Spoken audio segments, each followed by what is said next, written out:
So flashy now.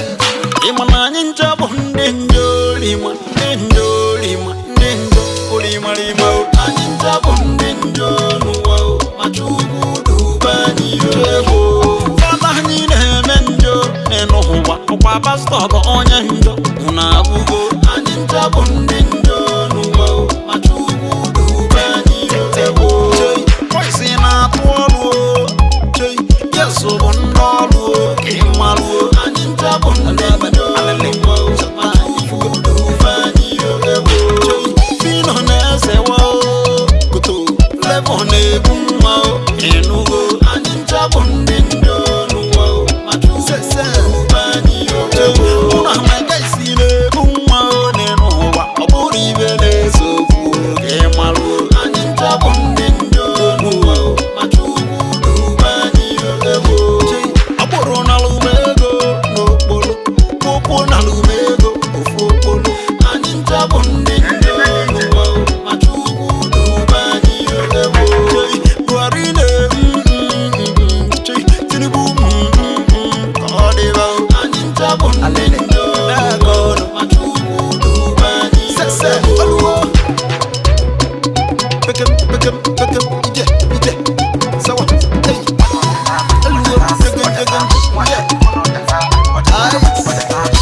Marimo, aninja bundinjo nuwa machugu dubani yo.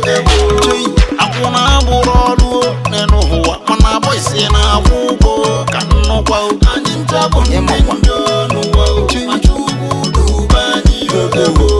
Eriko na paibe ni mogwe apandisi ne buibe na mbago aninja bundinjo nuwa machugu dubani yo. Ikotako na aninja